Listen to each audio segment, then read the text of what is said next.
Hello student, welcome to my YouTube channel excellent success group. तो student आज हम discuss करेंगे क्लास 10 में chapter 9 some application of trigonometry का स्पोर्ट मटेरियल। क्वेश्चन नंबर 32 में दे रखा है, Anand is watching a circus artist climbing a 20 metre long rope which is tightly stretched at the tied from the top of the vertical pole to the ground. यानी कि हमारा कोई पोल है, इस पोल पर एक रस्सी को ज़मीन पर किसी पॉइंट से टाइटली करके बांध दिया गया है इस तरीके से, ठीक है।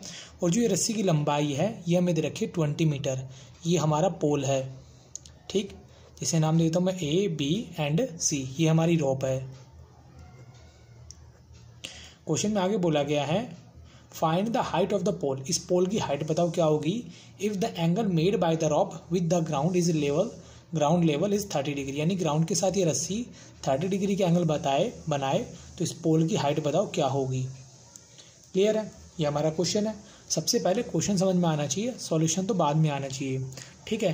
तो जैसे कि मेरे पास ये फिगर है, हमारे पास गिवन है length of rope, length of rope. जो इन्फॉर्मेशन गिवन है पहले वो मेंशन कर दो। जिसकी लंबाई है AC, जो हमारी है 20 मीटर। हमें फाइंड करना है लेट हाइट ऑफ पोल। इस पोल की हाइट को मैं मान लेता हूँ h है कि मेरी कितनी लंबाई है, टोटल h है। एंगल वो मैं दे रखा है यानी थीटा, मैं ले लेता हूँ उसको 30 डिग्री। इन क्वेश्चनों को सॉल्व करने का बड़ा सिंपल सा मेथड है। क्या हमें दो चीज़ों पे फोकस करना है, क्या हमें फाइंड करना और क्या हमें गिवन है। बस ये दो चीज़ देखनी है और क्वेश्चन को सॉल्व कर देना है। देखो मेरे पास गिवन क्या है, AC। फाइंड क्या करना है, AB। तो AC हमारी कौन होती है, हाइपोटेन्यूज। 90 डिग्री के सामने वाली साइड होती है हाइपोटेन्यूज, एंड जो 90 डिग्री पे होती है ये हमारी होती है परपेंडिकुलर। तो हाइपोटेन्यूज अपॉन में परपेंडिकुलर, ठीक। तो ये हमारा फॉर्मूला होता है कोसेक थीटा का। कोसेक थीटा, थीटा कौन होगा, जो भी मेरे यहाँ पे एंगल होगा वो मेरा थीटा होगा। AC हमें दे रखा 20, AB H। कोसेक एंगल यहाँ पे 30 डिग्री, यहाँ 30 मेंशन कर दिया, 20 अपॉन में H। अब कोसेक 30 डिग्री की वैल्यू क्या होगी, इसके लिए मैं यूज़ करूँगा ट्रिग्नोमेट्री टेबल का। ये टेबल मैंने कैसे बनाई है, इसके ऊपर मैंने अलग से एक वीडियो बना रखा है। उस वीडियो को आप देख के समझ सकते हैं कि टेबल कैसे बनाई जाती है, जिसका लिंक मैं डिस्क्रिप्शन में दे दूँगा। तो यहाँ पर हमें बोला गया कोसेक 30, कोसेक ये रहा 30 डिग्री कितना होगा 2। तो यहाँ मेंशन कर दिया मैंने 2। क्रॉस मल्टीप्लाई करेंगे इनके बीच में 20, 1 से मल्टीप्लाई करके कोई फर्क नहीं पड़ेगा। ये 2H मल्टीप्लाई में 2 है, किसमें आ जाएगा, डिवाइड में 2 का इसमें डिवाइड दे कितना है 10। यानी कि मेरी जो हाइट आई वो आई 10 मीटर निकल के। और इसी के साथ मेरा क्वेश्चन नंबर 32 यहाँ पे कंप्लीट होता है। हाइट ऑफ पोल ये हमें फाइंड करना था। तो अब हम डिस्कस करेंगे क्वेश्चन नंबर 33।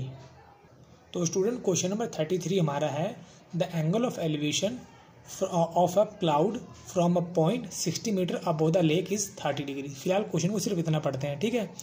हमें यहाँ पे कोई लेक दे रखी है जिसमें पानी फ्लो हो रहा है।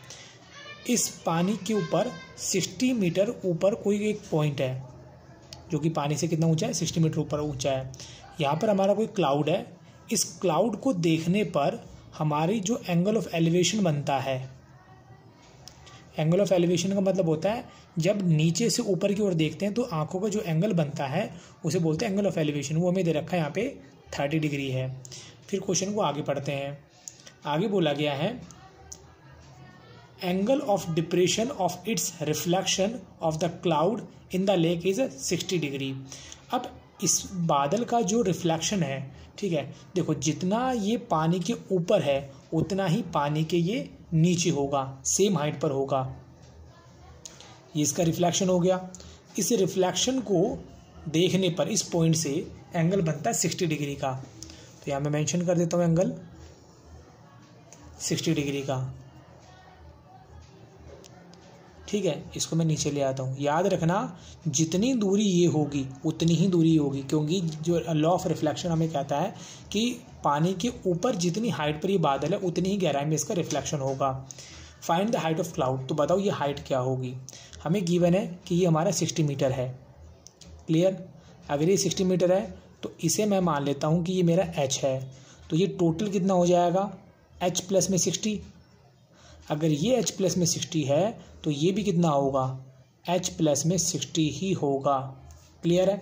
इनके नेम मेंशन कर देता हूँ मैं, इसे ए, बी, सी, डी एंड ई दे देता हूँ। क्लियर है। हमें जो जो क्वेश्चन में इंफॉर्मेशन गिवन थी वो हम यहाँ मेंशन कर लेते हैं। हमारे पास गिवन थी ए पॉइंट अबोव फ्रॉम लेक। एक पॉइंट है जो कि लेक से कितने ऊंचाई पर है, 60 मीटर ऊंचाई पे है। ठीक है। और फिर इस पॉइंट से एंगल देखा जाता है, तो ये 30 डिग्री और इसका रिफ्लेक्शन के साथ एंगल आता है 60 डिग्री का। तो यहाँ पर मैं मान लेता हूँ लेट बी सी को मान लिए एच।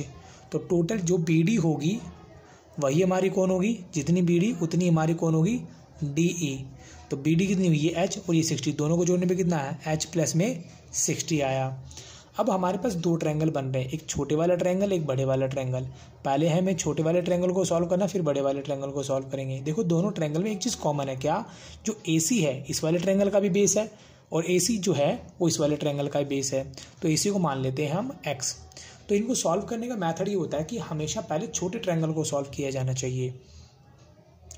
तो छोटे वाले को सॉल्व करेंगे, उससे पहले हमें जो फाइंड करना है वो क्या करना है, ये वाली हाइट। ठीक है, कि ये कितनी हाइट है लेक से। तो यहाँ पर हम पहले छोटे वाले ट्रायंगल को ले लेते हैं। ये हमारा बी सी, छोटे वाले ट्रायंगल में बी सी ए, एंगल यहाँ दे रखा है 30 डिग्री। ये हमारा एक्स है, ये हमारा एच है। इनको सॉल्व करने का मेथड ये होता है ए बी एंड सी, कि हमें दो चीज़ों पे फोकस करना है, क्या हमें फाइंड करना है, क्या हमें गिवन है। तो यहाँ पर तो दोनों ही फाइंड करने हैं, यानी कि बी सी भी फाइंड करना है और ए सी भी फाइंड करना है। तो ये हमारा परपेंडिकुलर, ये हमारा बेस। परपेंडिकुलर अपॉन में बेस होता है टेन थीटा। थीटा कौन, जो यहाँ पे एंगल होगा, बी सी एच है, ए सी एक्स है। अब टेन 30 कितना होगा, टेन 30 की वैल्यू 1 अपॉन में √3 यहाँ रख दिया मैंने। तो अब इनको क्रॉस मल्टीप्लाई करते हैं, ये आया h √3x, इसे नंबर मान लेते हैं 1।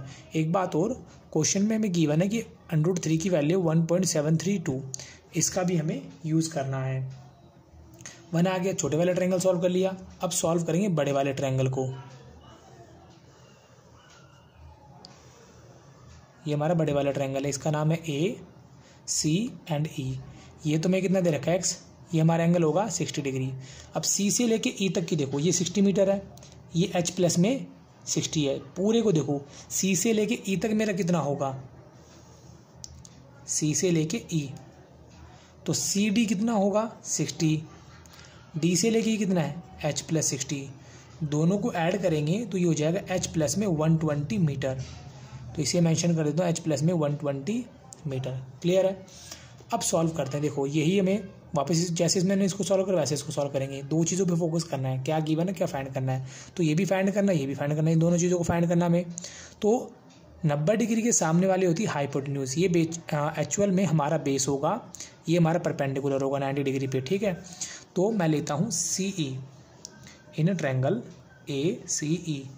मैंने लिया सी ई अपॉन में ए सी। अगेन क्या बनेगा मेरा 10 60 डिग्री, क्योंकि परपेंडिकुलर अपॉन में बेस क्या बनाता है 10।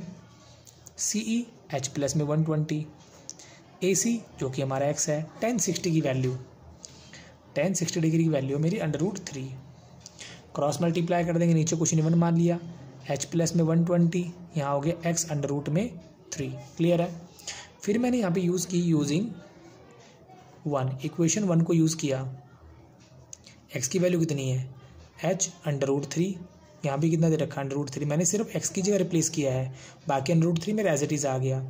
एच प्लस 120, √3 को √3 से मल्टीप्लाई करेंगे तो ये हो जाएगा 3, प्लस का एच उधर जाएगा किसको आ जाएगा माइनस का 120। 3h में से माइनस किया मैंने 1h को, तो ये आया मेरा 2h। मल्टीप्लाई में है तो डिवाइड में आ जाएगा, 2 का डिवाइड दिया तो h की वैल्यू मेरी निकल गई आ गई यहाँ पे 60। तो हमें h का पता लग गया। हमें पूछा गया था कि ये जो हाइट है लेक से क्लाउड की वो कितनी है होगी। तो मैं मेंशन करता हूँ हाइट ऑफ द क्लाउड।